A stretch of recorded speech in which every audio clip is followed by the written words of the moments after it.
Temas Rosacruces. Tomo segundo. Novena parte. El mundo del deseo. Capítulo noveno. La experiencia de la transición. El panorama después de la muerte. Revisaremos ahora la experiencia de la transición del ego, que naturalmente incluirá los panoramas mencionados en nuestra última lección.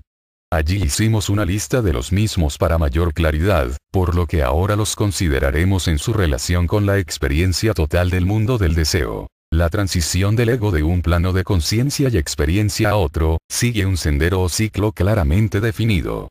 Ya hemos aprendido cómo el colapso del cuerpo vital produce la condición, tanto del sueño como de la muerte, en la cual el ego sale del cuerpo físico encerrado en el aura compuesta de los éteres superiores, el cuerpo de deseos y la mente.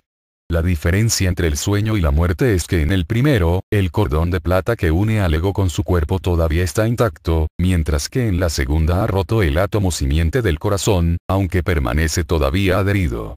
En el caso de la muerte, el arquetipo ha cesado de vibrar y comienza a disolverse y el ego se lleva el cuerpo vital entero, todos los cuatro éteres, fuera del vehículo denso.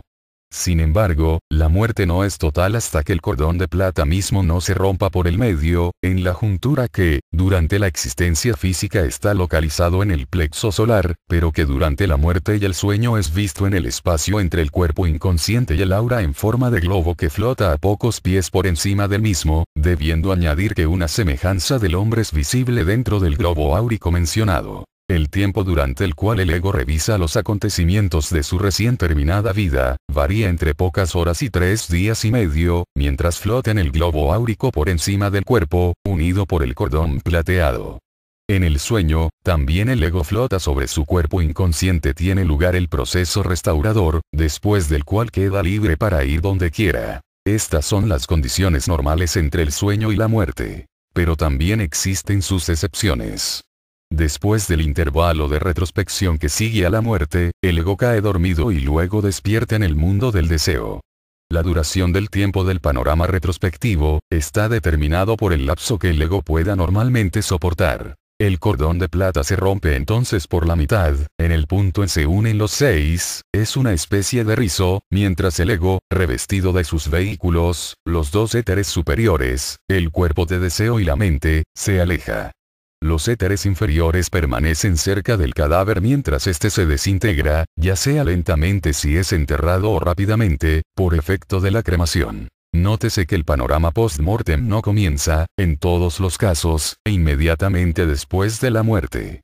Existen muchos ejemplos de fantasmas que han aparecido en el momento de su fallecimiento a los parientes o amigos en lugares distantes, pero ello debió ocurrir antes que el ego comenzara su retrospección. Max Seidel una vez afirmó que un aprobacionista, a quien se le había pedido cantar en uno de los festivales de Mt. Ecclesia, se presentó muy afligida, e inmediatamente después de su muerte, por no haber podido cumplir con su compromiso, lo que significa que este evidentemente, había sido su último pensamiento. Sin embargo, Max Seidel fue de opinión que dicha persona retornaría a su cuerpo y comenzaría a hacer la retrospección. Max Seidel también ha dicho que en las guerras la detonación de los grandes cañones destruía la cubierta etérica junto con el registro del polo negativo del éter reflector, en cuyo caso los soldados despertaron instantáneamente en la región etérica del mundo físico y simplemente permanecieron en ella hasta que la conciencia se enfocó gradualmente en el mundo del deseo, o tuvieron lugar ciertas preparaciones especiales que se hicieron para ellos. En otras circunstancias un soldado durmió durante días y aún semanas antes de poder despertar, estando aparentemente en un estado de shock. El despertar en el mundo del alma. Al despertar de su panorama después de la muerte, el ego se encuentra a sí mismo en el purgatorio o en el primer cielo, de acuerdo con sus méritos. Pero usualmente, por supuesto, tiene lugar en el purgatorio. Y si este es el caso, sufre la expiación de sus faltas para que la materia inferior sea arrancada del cuerpo de deseos mediante la fuerza de repulsión que es activa allí. Durante toda la permanencia en el mundo del deseo, tanto en el purgatorio como en el primer cielo, el ego lleva un cuerpo que es la exacta semejanza del cuerpo físico que tuvo durante la última vida sobre la tierra y por lo tanto es reconocible para cualquiera que lo vea. Max Seidel escribe: Cuando la muerte ha tenido lugar y el hombre se encuentra a sí mismo en el mundo del deseo, se agotan los poderes magnéticos del átomo simiente. El arquetipo está disolviéndose y por lo tanto la fuerza centrífuga de repulsión obliga a la materia inferior del cuerpo de deseos a dirigirse hacia afuera, hacia la periferia. Es diferente con el iniciado que va al mundo del deseo durante la vida, pues entonces el átomo simiente del cuerpo de deseos forma un centro natural de atracción, o gravitación, que mantiene a la materia de deseos de ese vehículo en las líneas acostumbradas. También, la persona que lleva a cabo los ejercicios científicos dados en las escuelas de misterios, está constantemente purgando su cuerpo de deseos de la materia más grosera, de suerte que a la muerte no es afectado en el mismo grado por la fuerza centrífuga de repulsión como aquellos que no han tenido tal entrenamiento. El panorama purgatorial. En las regiones inferiores del mundo del deseo, el panorama de nuevo se desarrolla ante el ego, pero mediante un proceso selectivo, ya que muestra principalmente el mal de la vida recién pasada. De nuevo leemos, el velo del destino. En el purgatorio el proceso de limpieza es realizado mediante la fuerza centrífuga de la repulsión que desgarra la materia de deseos, en la cual el cuadro está formado sobre su matriz de éter, a causa de una singular condición del mundo del deseo en el que está localizado el purgatorio. Algunos videntes incapaces de ponerse en contacto con las regiones superiores, hablan del mundo del deseo como algo ilusorio, y están en lo correcto en lo que se refiere a las regiones inferiores, porque allí todas las cosas parecen invertidas como cuando las vemos en un vaso. Esta peculiaridad no es sin ningún objetivo, nada en el reino de Dios lo es, todas las cosas sirven a un sabio propósito. Esta inversión coloca al alma descarriada en la posición de su víctima, de tal modo que cuando una escena se desarrolla en la pantalla de su vida pasada, en la que hizo mal a alguien, el alma no permanece como un simple espectador, sino que se convierte por el momento en la víctima del mal y siente el dolor de la persona injuriada, porque la fuerza centrífuga de repulsión ejercida para desgarrar y arrancar el cuadro del cuerpo de deseos del malhechor debe por lo menos igualar al odio y la cólera del sujeto que imprimió el cuadro sobre el átomo simiente al tiempo en que sucedió el hecho. Sin embargo, el trabajo purgatorial no es permanentemente continuado. Hay descansos durante los cuales el ego puede viajar por el mundo del deseo, elevarse brevemente al mundo celeste, o descender al plano terrestre para visitar a aquellos a quienes ha dejado atrás. El ego todavía tiene la semejanza del cuerpo que abandonó a la muerte. Max Seidel dice, preguntas y respuestas tomo segundo. Durante la vida física del deseos tiene más o menos la forma de una nube ovoide que rodea al vehículo denso. Pero tan pronto como la persona obtiene conciencia en el mundo del deseo y comienza a pensar de sí mismo como que tiene la figura del cuerpo físico, entonces el de deseos comienza a asumir tal forma. Esta transformación es facilitada por el hecho de que el cuerpo del alma, compuesto de los dos éteres superiores, luminoso y reflector, está todavía con el hombre, el ego. Para aclarar esto más y dar una comparación mejor, podemos recordar que en el tiempo en que el ego está descendiendo al renacimiento, los éteres reunidos alrededor del átomo simiente del cuerpo vital, son moldeados a una matriz por los señores del destino. Los ángeles archiveros y sus agentes. Esta matriz es colocada en el útero de la madre, donde las partículas físicas se adhieren a ella de modo que gradualmente forman el cuerpo del niño, que entonces nace. En ese tiempo la criatura no tiene el cuerpo del alma. Los dos éteres superiores no son aún desarrollados hasta tanto no haya pasado por el total crecimiento del vehículo vital, hasta más tarde en la vida. Cuando el cuerpo del alma ha alcanzado una cierta densidad, es posible que la persona funcione en él como auxiliador invisible, si se ha preparado para ello. El cuerpo de deseos entonces, se amolda fácilmente a la forma de esta matriz. Cuando retorna a su cuerpo físico, el esfuerzo de voluntad con que entra en él automáticamente disuelve la conexión entre el cuerpo de deseos y el cuerpo del alma. El cuerpo del alma después de la muerte. Más tarde, continúa diciendo Max Seidel, cuando la vida en el mundo físico ha terminado y los dos éteres inferiores han sido descartados, el cuerpo del alma, o vestido dorado de bodas, permanece con los vehículos superiores, y en esta matriz es moldeado el cuerpo de deseos a su nacimiento en el mundo invisible. Existe, por supuesto, un desbordamiento de materia de deseos que forma un aura alrededor del ego en el mundo del deseo.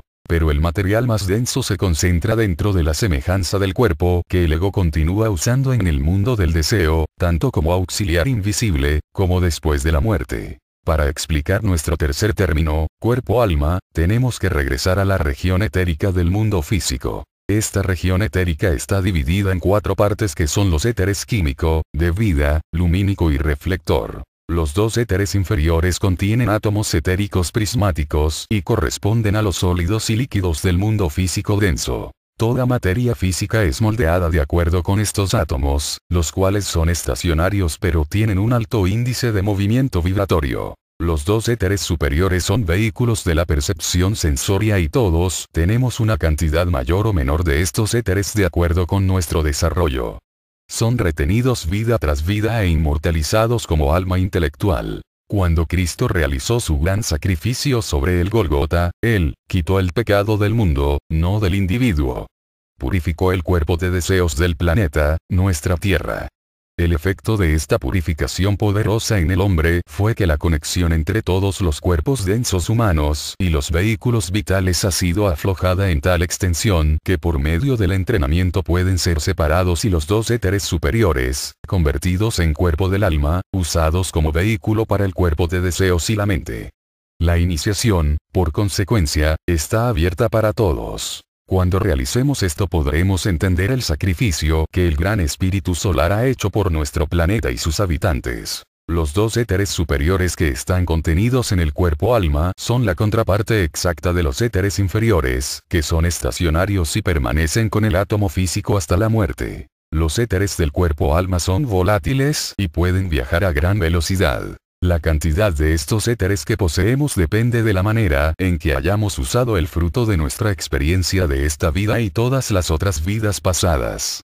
Forman un acrecentamiento que cuando está dentro del cuerpo se mezcla con la corriente sanguínea. Cuando han crecido por el servicio y el sacrificio, y se han acumulado de modo tal que no pueden ser contenidos en el cuerpo, pueden verse como un color dorado y azul. El color azul es visto raramente, pero el dorado se ve fácilmente, y posiblemente, usamos el término traje dorado de bodas, por esa razón. El dorado vestido de bodas es inmortal. En el velo del destino leemos: la parte del cuerpo vital formada por los 2 éteres superiores, el éter luminoso y el reflector, es lo que podemos denominar el cuerpo del alma, es decir, está más estrechamente ligada con el cuerpo de deseos y la mente y también más dócil al espíritu que los 2 éteres inferiores. Es el vehículo de la inteligencia y es responsable de todo lo que al hombre hace, verdaderamente, hombre. Nuestras observaciones, nuestras aspiraciones, nuestro carácter, etc., son debidas al trabajo del espíritu en los 2 éteres superiores, los cuales se hacen más o menos luminosos, en concordancia con la naturaleza de nuestro carácter y costumbres. Así como el cuerpo denso asimila partículas de alimentos y gana en carnes, así también los 2 éteres superiores asimilan nuestras buenas acciones durante la vida y crecen igualmente en volumen. Por lo tanto es de acuerdo con nuestros hechos en la presente vida, que aumentamos o disminuimos lo que trajimos con nosotros al nacimiento. Nótese en la cita anterior y también en preguntas y respuestas tomo segundo, los 2 éteres superiores, en alguna manera espiritualizados, están todavía con el ego después de su permanencia de siglos en los planos internos, habiendo ascendido al tercer cielo y descendido de nuevo. Así que, el dorado vestido de bodas es verdaderamente inmortal. Max Heindel continúa: si nacemos con un buen carácter, expresado en estos 2 éteres superiores, no nos será fácil cambiarlo porque el cuerpo vital ha llegado a ser muy firme durante las miríadas de años a través de los cuales lo hemos desarrollado. Por otra parte, si hemos sido flojos y negligentes y nos hemos permitido tener hábitos que llamamos malos, formándonos un mal carácter en vidas pasadas, entonces sí, es difícil de vencer a causa de esta naturaleza fija del cuerpo vital, y requeriría años de constante esfuerzo cambiar su estructura. Esta es la razón por lo que las enseñanzas de la sabiduría occidental dicen que todo desarrollo místico comienza con el cuerpo vital, velo del destino. El purgatorio no es inevitable. No todos los egos van al purgatorio. Las personas santas que han vivido en expiación y tenido la bienaventuranza del mundo celeste derivado del gozo de hacer el bien y ser buenos aquí pueden ascender directamente al segundo cielo, aunque esto rara vez sucede. Mientras los egos están en el mundo del deseo, logran mantenerse todavía en contacto con los de la tierra. Pero los que se encuentran en el segundo cielo no pueden ser abordados fácilmente, por regla general. La purgación es curación anímica. Nadie deberá temer al purgatorio, ya que este es realmente un hospital para el alma, en el que las personas moralmente enfermas reciben el cuidado necesario para restaurarles la salud. Ciertamente este cuidado puede incluir una especie de cirugía que con frecuencia es dolorosa para el ego, ya que es realizada como lo hemos indicado anteriormente, mediante la acción de la fuerza de repulsión que domina en el mundo del deseo inferior. Al mismo tiempo los sufrimientos no son abandonados enteramente a su suerte, pues hay auxiliares angélicos y humanos y muchos auxiliares invisibles que trabajan con las almas del purgatorio. Los hacedores y amantes de la maldad deben aprender a elevarse por encima de sus bajos deseos. La esclavitud de los apetitos físicos es vencida por la completa imposibilidad de gratificarlos. Los diablillos y los demonios de la creencia ortodoxa son vistos allí como una forma inferior de vida, comparable a la de los insectos, y reptiles, etc., del plano terrestre, pero menos peligrosos debido a que son más dóciles a la voluntad del ego y a las fuerzas anímicas. Un simple acto de resolución, una elevación de la conciencia mediante la plegaria, no de carácter angustioso, aunque ésta también tiene su poder, sino la oración tranquila que nace de una mente elevada, despacha rápidamente a estos elementales, mientras que en el cuerpo las malas condiciones de salud no son tan fácilmente disipadas. Más aún, como lo hemos dicho ya, la purgación no es continua, ya que hay descansos durante los cuales el ego puede visitar a los amigos de la tierra, o simplemente recibir instrucciones de los auxiliares que están presentes con él en el purgatorio. Solo una pequeña clase de egos se encuentra que están ligados a la tierra después de la muerte. Usualmente esto es debido a que ellos no desean abandonar el plano terrestre, y la pesada materia de deseos les hace descender tanto, que realmente son capaces de pulular entre los que todavía están en el cuerpo. Ordinariamente la levitación es la ley de los mundos espirituales, así como la gravitación es la del mundo físico. Pero estos egos, cuyos anhelos todavía se centran en el plano material, tienen en sus auras densos éteres y materia de deseos tan fuertes, que literalmente les hace caer a la tierra.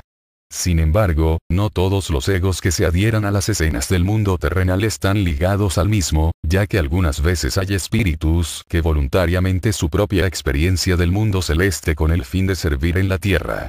Esta es una doctrina de la Iglesia con relación a los santos. Pero otros también, impulsados por el amor, hacen lo mismo. Por ejemplo, las madres algunas veces se quedan para velar por sus hijos, actuando como una especie de ángel guardián. Sin embargo, es usualmente mejor que el ego abandone sus responsabilidades terrenas a los demás cuando pasa al más allá, a menos que sepa cómo servir en la forma en que los auxiliares invisibles son enseñados a hacerlo en las escuelas de misterios. La experiencia purgatorial se graba sobre el átomo simiente del cuerpo de deseos, como fruto de la vida pasada y es en la forma de un sentido moral purificado, que el ego toma consigo a través de los planos y lleva a una encarnación futura para actuar como conciencia y estimular así una lealtad apasionada hacia el concepto de justicia y misericordia. Cuando han sido aprendidas las lecciones del purgatorio y el registro queda grabado sobre el átomo simiente del cuerpo de deseos, entonces el ego está listo para elevarse hasta el primer cielo, que es la parte superior del mundo del deseo. Normalmente la fuerza de repulsión ha arrancado la materia pesada del aura del cuerpo de deseos, y la disuelve rápidamente. Pero algunas veces un cascarón similar, en apariencia a la persona, permanece flotando en los planos inferiores, apareciendo en las sesiones espiritistas animado por elementales que caracterizan al fallecido para dar falsos mensajes. El medium, por supuesto, a menudo puede ver este cascarón y sentir cuadros fragmentarios de la vida de la persona que todavía están adheridos a la materia de deseos. En raros casos, cuando un ego ha vivido una vida particularmente malvada, el cuerpo de deseo se endurece y se funde con el cuerpo vital, resultando una cosa llamada el cuerpo de pecado. Esta unión se mantiene por medio de una concentración de las fuerzas del mundo del deseo y permanece en los planos inferiores hasta que el ego regresa al renacimiento, y entonces, puesto que vibra con el átomo simiente, el cuerpo de pecado es atraído a él y lo acompaña a través de la nueva encarnación como si fuera un segundo cuerpo, de tal manera que tiene lo que pudiera ser denominado un doble cuerpo de deseos, siendo entonces impelido hacia una dirección por las malas intenciones del cuerpo de pecado, y en otra por el nuevo y purificado cuerpo de deseos que trajo consigo al renacimiento. Así ocurre en esos casos problemáticos en que un hombre parece actuar como dos personas diferentes. El famoso relato de Robert Louis Stevenson acerca del Dr. Jekyll y de Mr. Hyde ilustra esta condición. El ego debe resistir la influencia de este cuerpo de pecado de su pasado hasta que se disuelva, siendo entonces cuando ya no tendrá más poder para seguir tratándolo. La parte inferior del mundo del deseo, como sabemos por el concepto Rosacruz del cosmos, consiste en las tres regiones o planos, llamados, de abajo a arriba, de la región de la pasión y del deseo grosero, la región de la impresionabilidad, y la región de las esperanzas y deseos. El plano medio del mundo del deseo es neutral y es denominado la región fronteriza. Las almas llegan aquí después de la muerte hasta que sus intereses buenos o malos, determinan en qué dirección viajarán, porque el interés y la indiferencia son las palabras clave de esta región. No existe tanto sufrimiento en la región fronteriza como en las inferiores. Pero este es el lugar de expiación para los apáticos, para que los que, deliberadamente, no fueron malos en la vida, que hicieron bien y fueron moralmente intachables y bondadosos, pero sin tener sentimientos de devoción en ninguna forma, y sin guardar verdadera aspiración hacia la vida espiritual. Aquí es donde caen en apatía y aburrimiento hasta que surge en ellos un deseo hacia la vida anímica superior, siendo entonces cuando están listos realmente para pasar al primer cielo. La región de la impresionabilidad y la región de las esperanzas y deseos tampoco son lugares de sufrimientos en el sentido purgatorial del plano más inferior. La región de la impresionabilidad es el nombre de esa parte del mundo del deseo que suministra al ego impresiones desde afuera. Estas no son ni buenas ni malas por sí mismas, sino que la reacción del ego hacia ellas es la que puede llegar a determinarlas. La región de las esperanzas y deseos, como su nombre lo indica, proporciona la materia de deseos de la que se forman los sueños, esperanzas y deseos, los que frecuentemente son inocentes, así es que dicho lugar no está realmente muy lejos del umbral del primer cielo. En el purgatorio y las regiones inferiores del mundo del deseo la fuerza de repulsión arranca y desgarra más rápidamente cualquier cosa. Los egos están en un estado de desarmonía con relación a sí mismos y a los demás, y tan sumidos en sus propios deseos frustrados, que realmente no pueden pensar en nada que valga la pena, y tal condición se parece, más que ninguna otra, a la que prevalece en un asilo de locos, siendo por ello que los científicos ocultistas han definido el mal moral como una locura del alma. A medida que el ego arroja de sí mismo los deseos inferiores y comienza a pensar en forma constructiva, o espiritualmente, sus sueños, esperanzas y deseos son mejores, comenzando a elevarse hacia el primer cielo, donde la ley de atracción domina y es posible producir un mundo de belleza y de orden.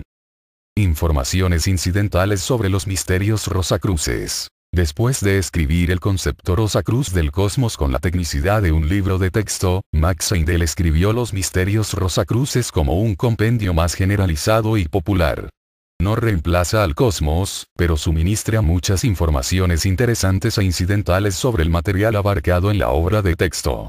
Hablando del mundo del deseo como la morada de aquellos que han muerto, comenta que en el mismo, fuerza y materia son casi indistinguibles. Una especie de fuerza-materia que está en movimiento incesante, y que reacciona al más ligero sentimiento de una vasta multitud de seres que pueblan este mundo de naturaleza maravillosa. Max Heindel continúa diciendo: a menudo hablamos de los abundantes millones de seres de China y de la India y aún de nuestras vastas ciudades, Londres, Nueva York, París o Chicago, que consideramos sobrepobladas en extremo y sin embargo, la más densa población de cualquier lugar de la Tierra es escasa en comparación con las atestadas condiciones del mundo del deseo. No obstante, ninguna molestia es sentida por los habitantes de este reino, porque si bien en este mundo dos cosas no pueden ocupar igual espacio al mismo tiempo, todo es diferente allí. Gran número de personas y cosas pueden existir en el mismo lugar y al mismo tiempo, así como enfrascarse en diversas actividades, sin tener en cuenta lo que otros estén llevando a cabo. Tal es la maravillosa elasticidad de la materia de deseos. Como ilustración, podemos mencionar un caso en que el que escribe, mientras asistía a un servicio religioso, claramente percibió en el altar ciertos seres interesados en promover ese servicio y en trabajar para alcanzar el mismo fin. Al propio tiempo pasó flotando por la sala y el altar, una mesa en la cual 4 personas estaban ocupadas en jugar a las cartas, por lo que absoluta ignorancia de los seres empeñados en fomentar el servicio religioso era tal, que equivalía al hecho que realmente estos no existiesen. Aquí comenta que los recién muertos a menudo permanecen cerca del hogar con amigos y parientes por algún tiempo, y actúan como si todavía tuviesen un cuerpo físico, sentándose en sillas, etc. Al principio no comprenden que 2 personas puedan ocupar el mismo espacio en su condición de existencia y apresuradamente abandonan una silla cuando ven que se les van a sentar encima. Pero bien pronto aprenden que esto no los daña en lo más mínimo y que pueden permanecer allí sin tener en cuenta el hecho que el pariente viviente también está sentado en el mismo lugar. Hemos mencionado ya a los seres elementales, que son vistos en el mundo del deseo inferior, y que algunas veces espantan o turban al neófito. Así como el hecho de que estos puedan ser fácilmente ahuyentados. Existen también otros seres de quienes Max Heindel dice, misterios rosacruces, lo siguiente. Entre las entidades que son, por así decirlo, nativas de estos reinos de la naturaleza, ninguna es mejor conocida del mundo cristiano que los arcángeles. El cuerpo más denso, aunque difiere del nuestro en forma, está hecho de materia de deseos, y es usado por ellos como vehículo de conciencia al igual que nosotros usamos el nuestro. Ellos son expertos manipuladores de las fuerzas del mundo del deseo y estas fuerzas mueven todo el mundo a la acción, y por lo tanto, los arcángeles trabajan con la humanidad industrial y políticamente, como árbitros del destino de pueblos y naciones. Los ángeles pueden decirse que son espíritus de la familia, y los arcángeles pueden ser llamados espíritus de raza o de naciones. Existen varios grados de inteligencia entre los seres humanos. Algunos están calificados para desempeñar elevadas posiciones más allá de la capacidad de los demás, y lo mismo sucede entre los seres superiores. No todos los arcángeles están capacitados para gobernar una nación y regir el destino de una raza, pueblo o tribu. Algunos no tienen aptitud para regir a la humanidad absolutamente, pero como los animales tienen también una naturaleza de deseos, estos arcángeles de grados inferiores gobiernan a los animales como espíritus grupo, por lo que tienen oportunidad de evolucionar a una capacidad más elevada. Los antiguos egipcios conocían a estos espíritus grupo, de los animales, y dibujaban muchos de ellos, en una forma tosca, sobre sus templos y tumbas. Tales figuras con cuerpo humano y cabeza de animal viven en efecto en el mundo del deseo y si se puede hablar con ellos se encontrará que tienen muchas mayor inteligencia que la del ser humano corriente. Esa afirmación recuerda otra peculiaridad de las condiciones del mundo del deseo respecto al lenguaje. Aquí, en este mundo humano, los idiomas son tan diversificados, que existe países donde las gentes que viven solo a unas pocas millas de distancia, hablan un dialecto tan diferente, que se entienden con gran dificultad, así como cada nación tiene su propio lenguaje que varía completamente de otros pueblos. En las regiones inferiores del mundo del deseo existe la misma diversidad de lenguas que en la tierra, por lo que los así llamados muertos de una nación, encuentran imposible conversar con aquellos que vivieron en otro país. De aquí que los conocimientos lingüísticos sean de gran valor para el auxiliar invisible, puesto que su esfera de acción y utilidad se puede extender enormemente por medio de tal capacidad. Aún aparte de la diferencia idiomática, nuestro modo de hablar produce excesivas malas interpretaciones, pues las mismas palabras a menudo transmiten las más opuestas ideas para diferentes mentes. En las regiones superiores del mundo del deseo la confusión de lenguas da lugar a un modo de expresión que impide absolutamente la mala interpretación de lo que queremos decir. Allí cada uno de nuestros pensamientos toma una forma definida y un color perceptible para todos, y este símbolo pensamiento emite un cierto tono que no es una palabra, pero que comunica lo que queremos decir a quien nos dirigimos, no importando qué lengua habló en la tierra. Max Heindel compara entonces este lenguaje símbolo, con la forma en la cual la nota musical hace posible a los compositores músicos leer y tocar la misma música aun cuando no se hable el mismo idioma, y como las cifras 1, 2, 3, etc., que tienen diferentes nombres en otras lenguas, capacitan similarmente a los matemáticos para comprenderse uno al otro. Aún así, todas las clases de seres de las regiones superiores del mundo del deseo se comunican. Los antiguos persas, como los egipcios, tenían mucho que decir acerca de los seres que habitan el mundo del deseo y los éteres. A la cabeza de la jerarquía estaban los 7 Amesaspends, que corresponden a los 7 espíritus ante el trono del cristianismo, y a los embajadores que los representan sobre el planeta Tierra. Cada uno de los 6 Amesaspends rige 2 meses cada año, decían los videntes persas, mientras que el séptimo y más elevado, Michael o Miguel, es el embajador del Sol en la Tierra, representando los 6 planetas. Nótese que el embajador Michael no es el mismo Miguel que es espíritu de raza, aunque ambos son arcángeles. Evidentemente, los 7 Amesaspendos mismos no habitan el mundo del deseo inferior, sino que gobiernan las actividades de los Isards que hacen su trabajo en esa región. Los Isards están divididos en 2 grupos, uno de los cuales está compuesto por 28 clases y el otro por 3. Cada clase tiene dominio sobre todo el resto en un cierto día del mes, cuando regulan las condiciones del tiempo y trabajan con animales y seres humanos en particular. Las 28 clases trabajan con los animales, que tienen 28 pares de nervios espinales, lo que se relaciona con el mes lunar. Las 3 clases trabajan con la humanidad, que tiene 31 pares de nervios espinales que se relacionan con el mes solar. Los antiguos persas pueden no haber conocido las correlaciones fisiológicas, pero sus videntes vieron los seres que trabajan en el mundo del deseo e influencian las actividades de los animales y de los hombres respectivamente. Los muertos humanos también se cuentan entre los habitantes del mundo del deseo.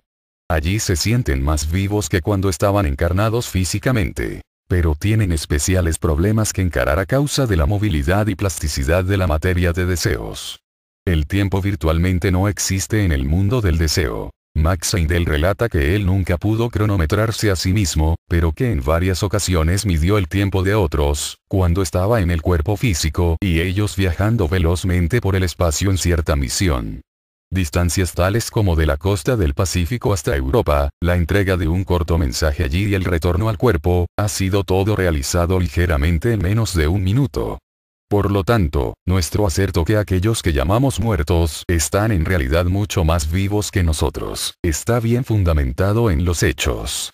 También, Max Heindel cuenta acerca de una estudiante que había comenzado el curso de astrología en su clase de Los Ángeles, pero fue sacada del cuerpo por una violenta enfermedad y dice: en una de las muchas ocasiones en que ella visitó al que escribe después de su liberación del cuerpo, deploró el hecho que parecía tan difícil progresar, que el que escribe le aconsejó continuar asistiendo a las clases, y a la vez le sugirió que podría seguramente conseguir a alguien, en el otro lado, que le ayudase a estudiar. En este punto ella exclamó impacientemente: «Oh, sí, por supuesto que asisto a las clases y me ha ido muy bien. También he encontrado un amigo que ayuda. Pero usted no puede imaginarse cuán difícil es concentrarse allí sobre los cálculos matemáticos y la interpretación de un horóscopo, o de hecho sobre cualquier tema, donde cada pequeña corriente de pensamiento le lleva a usted a varias millas del lugar donde está estudiando. Yo acostumbraba pensar que era difícil concentrarse cuando tenía un cuerpo físico, pero no es nada en comparación con los obstáculos que el estudiante encuentra allí». Así vemos que el obstáculo del cuerpo denso sirve a un propósito útil con relación a la mentalidad embriónica de la humanidad en el presente día. Podemos agregar que Max Heindel dice que los arcángeles son vistos como esferas de luz y colores brillantes. Y es evidente que las representaciones humanizadas de los arcángeles comunes, en el arte sagrado, son el producto de un simbolismo cósmico, mediante el cual la apariencia del ser, ante un espacio inferior, es automáticamente adaptada a su conciencia. El panorama del primer cielo. Cuando el ego sale del purgatorio o regiones del mundo del deseo inferior, todavía retiene la semejanza del cuerpo que tenía sobre la tierra. Sin embargo, gradualmente, formará después para sí mismo un bello cuerpo nuevo glorificado con la materia de deseos radiante del primer cielo. Este cuerpo variará en apariencia con relación al usado en la tierra más y más, hasta que, en la culminación de su permanencia en el primer cielo, solo quedará la semejanza de la cabeza del que tuvo anteriormente. Así como el panorama de las acciones, emociones y pensamientos malos, mostrando al ego en el mundo del deseo inferior es la base del purgatorio, ahora el panorama de todo lo bueno que hizo, sintió y pensó se desarrolla ante él y el ego puede disfrutar de la bienaventuranza de aquellos a quienes ayudó. Esto continúa para formar un nuevo registro que, junto con el del purgatorio, se imprime en el átomo simiente del cuerpo de deseos en forma de conciencia y recto pensar o sea el fundamento moral y religioso para futuros renacimientos. Tómenos nota de que los actos del ego incluyen el lenguaje. La experiencia del primer cielo. El primer cielo está compuesto de 3 regiones: vida anímica, luz anímica y poder anímico. Todas ellas se interpenetran y entremezclan, del mismo modo que los éteres, gases, líquidos y sólidos en el plano físico. Los egos del primer cielo forman sus cuerpo y ambiente con estas sustancias regionales, así como los egos encarnados físicamente forman sus cuerpos densos y el ambiente físico con la sustancia del plano terrestre externo. Las experiencias del primer cielo en las regiones antes mencionadas, se relacionan con las actividades del arte, el altruismo y la filantropía o sea la expresión y ejercicio de lo bueno, lo verdadero y lo bello.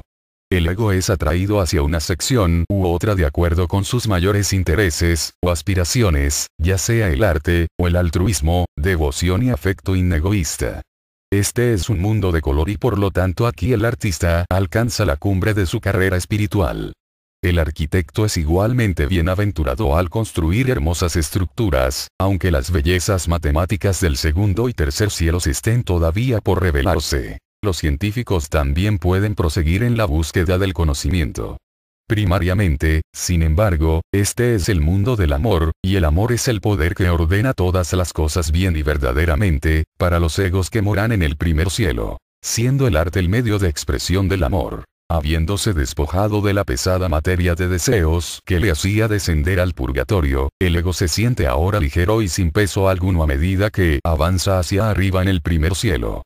Tampoco es este sentimiento una ilusión del mundo del deseo. Es una realidad visible para los clarividentes, porque existe para el ego una sensación de subir y bajar a través de los planos o mundos, esta sensación la da realmente el aura del espíritu de la tierra, aunque el primer cielo parece estar muy arriba de la superficie de la misma. Notamos de paso que todo aspecto de la vida terrestre tiene su reflejo en el éter reflector y, como hemos visto, los 2 éteres superiores continúan existiendo a través de la estancia en los 3 cielos.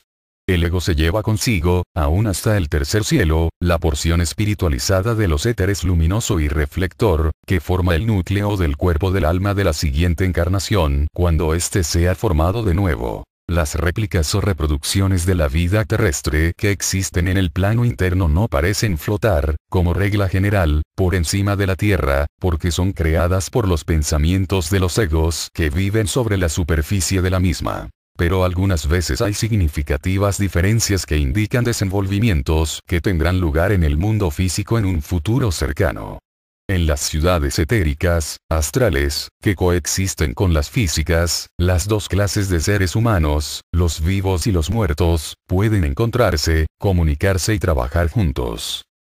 Escuelas de misterios en el mundo del deseo. Las escuelas de misterios menores son construidas por altos iniciados, en los lugares de la superficie terrestre donde las corrientes psíquicas son más fuertes. Estos centros son comparables a los centros vistos en el cuerpo de deseos del ser humano. Las 7 escuelas de misterios se relacionan con los 7 centros de la envoltura de deseos del espíritu de la Tierra, que es nuestro mundo del deseo planetario. Son vórtices de fuerza psíquica que conducen directamente hacia el interior o centro de la Tierra. En estas áreas de fuerza espiritualmente concentradas se juntan el cielo y la tierra. Y la superficie cargada con las vibraciones de las escuelas de misterios retiene registros de edades pasadas que se conservan de ciclo en ciclo, impresos sobre el éter reflector por los hierofantes, de tal modo que los iniciados de menor grado y aún los discípulos no iniciados, pueden revisar la historia evolucionaria del espíritu de la tierra y de los espíritus a su cargo, es decir, las oleadas de vida que habitan este planeta. La autoexpresión en el primer cielo. Aprendemos en el cosmos que la epigénesis es uno de los poderes básicos del espíritu virginal y es responsable de los nuevos desarrollos en la evolución, de manera que el ego no desenvuelve simplemente un patrón ya existente dado por las divinas jerarquías, sino que tiene la oportunidad de crear innovaciones. Esto es cierto no solamente durante la época de la encarnación, sino también por la experiencia adquirida en el mundo celeste. El ego no está limitado en la vida recién concluida, sino que también se le permite dar expresión a su propia epigénesis. Por lo tanto, tal como lo hemos visto, la autoexpresión es la nota clave del primer cielo, en tanto que la autoafirmación es la que corresponde al purgatorio. Así que la primera viene relacionándose con la fuerza de atracción y la segunda con la fuerza de repulsión. En el primer cielo el ego crea para sí mismo un bello mundo que comparte con los otros habitantes de esa región, ya que este es un mundo de participación, no solo de las formas artísticas creadas allí sino también de la vida anímica interna en el proceso conocido en psicología como empatía. Los egos que residen aquí sienten juntos y comparten igualmente todas las emociones. Concurren a escuelas y templos cuya belleza inspira reverencia. Visitan a seres angélicos y a su vez reciben visitantes de otros planetas y otros sistemas estelares. Renuevan antiguas amistades y hacen otras nuevas dentro de los límites impuestos por las leyes que gobiernan esta región. Nuevos impulsos, puestos aquí en movimiento, conducirán a futuros desenvolvimientos en las encarnaciones venideras. Cuando por fin todas las lecciones por aprender en el primer cielo han sido impresas en el átomo simiente del cuerpo de deseos, junto con la esencia recogida en el purgatorio, quedará una profunda convicción de lo valioso de la buena vida en las encarnaciones futuras. El ego queda listo para realizar la transición al mundo del pensamiento, y como conserva aún el átomo simiente del cuerpo de deseos todavía posee la capacidad de tener sentimientos y emociones en ese elevado mundo. Y es que el ego lleva consigo la esencia de su trabajo en el cuerpo de deseos, o sea el alma emocional, que representa el pabulum para el espíritu humano, así como el alma intelectual fue el pabulum para el espíritu de vida, o el Cristo interno. Formas de pensamiento en el mundo del deseo. Mientras está todavía en el mundo del deseo, el ego está consciente de las formas de pensamiento, que en verdad representan más concepción de ideas que sentimientos y emociones. Sin embargo, todas estas formas de pensamiento tienden a despertar impresiones en el mundo del deseo, y a revestirse de materia del mismo, por lo que, como dejamos dicho, el ego está en condiciones de observarla. Esto lo podemos entender mejor si lo comparamos con nuestras experiencias en el mundo físico. En el primer cielo el ambiente se construye con arquetipos que son formas de pensamiento. Sin embargo, para los egos que allí están son fenómenos del mundo del deseo. Lo mismo sucede con nuestro mundo físico que siendo material, para nosotros está construido con arquetipos, que son realmente formas de pensamiento. Los filósofos han descubierto que la palabra espacio es verdaderamente un concepto que pertenece intrínsecamente al mundo del pensamiento, y por su parte Max Seidel dice que el espacio es un gran misterio que se relaciona con el polo negativo del espíritu cósmico. Podemos hablar del espacio físico, del espacio del mundo del deseo y del mental. Pero en realidad existe solo un espacio en el cual todos los mundos fenomenales se mueven y tienden su ser. En esto se encuentra la clave de muchos misterios. Para el ser humano que está en el mundo del deseo, puede no haber tal cosa como pensamiento sin sentimiento porque, en las épocas primitivas, la mente infantil se coaligó con la parte superior del cuerpo de deseos para formar la así llamada alma animal. Sin embargo, existen también formas de pensamiento per se, aún en el mundo del deseo, que preceden al sentimiento o a la emoción y que actúan como arquetipos de esta última, representando pensamientos que el ego ha creado y formado primeramente en la región del pensamiento concreto. Por regla general el ego no tiene un cuerpo mental completamente formado en nuestro presente estado de evolución. La mente es una pequeña nube que rodea e interpenetra la cabeza y puesto que el ego que está en el mundo del deseo todavía lleva una forma corporal, tiene en su aura este cuerpo mental semejante a una nube, alrededor y a través de la cabeza del cuerpo de deseos. De la cabeza, por consiguiente, parecen emerger las formas de pensamiento, tomando usualmente figuras geométricas que pueden combinarse para crear otras de gran complejidad. Estrellas, círculos, triángulos, conos, espirales, campanas, flores, copos de nieve, parecen salir a torrentes hacia el espacio del mundo del deseo a causa de la actividad mental que hay dentro de esta pequeña nube. La diferencia entre las formas de pensamiento del mundo del deseo y las correspondientes al mundo mental, es que las primeras representan sentimientos personales limitados, mientras que las del segundo cielo se relacionan con las ideas, conceptos, inspiración creadora y emoción cósmica, aparte del deseo personal que viene a ser, en efecto, la expresión del alma emocional.